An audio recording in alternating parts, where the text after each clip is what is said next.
حين شاهدت كاريراس في أولى مواجهات الريال هذا الموسم بصراحة شعرت أن اللاعب لن يحتاج وقتا طويلا للانسجام والاندماج ضمن المجموعة الملكية. كاريراس يا السادة يمتلك الشجاعة والثقة والقدرات التي تجعله خيارا أوليا بالنسبة لألونسو، ولكن كل هذه الأحلام الملكية ستصطدم بأنانية فينيسيوس التي قد تقتل ثنائية الظهير ورفيقه الجناح التي يتمناها الفريق الملكي وأي فريق في العالم. أنانية البرازيلي تجعل قراءة المنتج الهجومي من الرواق الأيسر مقروءا بالنسبة لدفاعات الخصوم كما حدث مع أوساسونا.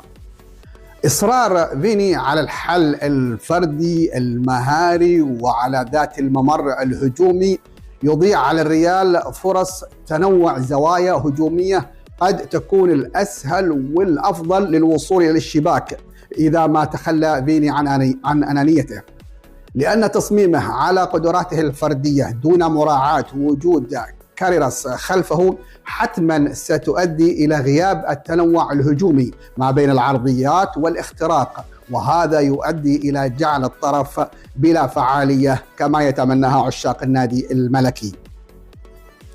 كاريراس شجاع، تجده يطلب الكرة ويسعى لعمل مثلث هجومي رفقة فيني والمحور، ولديه الثقة في طلب الكرة في المساحة خلف الظهير، بعكس غارسيا الذي كان يكتفي بالحد الأدنى من العمل الهجومي وهو الاستلام والتسليم، وكان الله بالسر عليما. لذلك على ألونسو أن يوجه فيني نحو المزيد من العمل الجماعي إذا ما أراد أن يحصل على الحد الأقصى من إنتاج رواقه الأيسر هجوميا.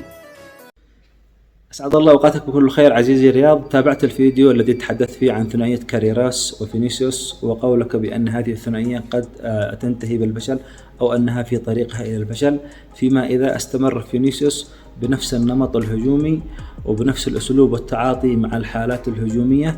كون كاريراس ظهير متميز يتمتع بقدرات دفاعية، وهذا أمر مهم على مستوى الخط الدفاعي، وأيضا ثقة كبيرة وتكنيك ومهارات عالية على مستوى الشق الأمامي، وهذا قد يحول الجهة اليسرى إلى جهة نار وشرار، بمعنى أن هذا اللاعب لديه القدرة على عمل الثنائيات والاختراق من العمق أو من الطرف، وأيضا لعب الكرات العرضية التي كان يفتقدها ريال مدريد في الموسم السابق مع جارسيا. ولكن الخوف أو التوجس من عدم توفق أو عدم نجاح هذه الثنائية لأنانية فينيسيوس المفرطة الواضحة، وأيضا اتباع اللاعب منهجية أو نمطية وأصبحت معروفة لدى المدافعين، وهذه مشكلة كبيرة. يجب أن توظف قدرات كاريراس بالشكل الذي يخدم الظهير ويخدم فينيسيوس، وأيضا بالشكل العام يخدم ريال مدريد في الطرف الأيسر. أخي رياض، دعني أتفق معك فيما طرحت، وأنا دائما أتفق معك في أمور كثيرة، ولكن ننتظر حتى نختلف ربما قريبا. أخي رياض، حقيقة كلامك أو حديثك الفني عن هذه الحالة الثنائية التي رأيناها بين فينيسيوس وكاريراس كلام جميل وشرح وتحليل منطقي جدا، وأتفق معك فيما قلت، ونحن بانتظار أن يجد تشابي ألونسو حل لهذه المشكلة التي هي تقريبا مشابهة لمشكلة مبابي وفينيسيوس عندما تم التعاقد مع مبابي، وقلنا أن هذه الثنائية قد تشكل متاعب كبيرة للقالب الهجومي، وهذا ما حصل في الموسم السابق.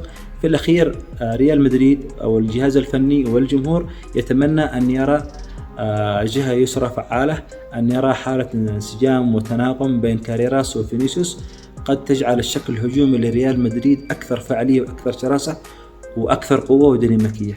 تحياتي، ونلقاكم في فيديو آخر مشترك إن شاء الله.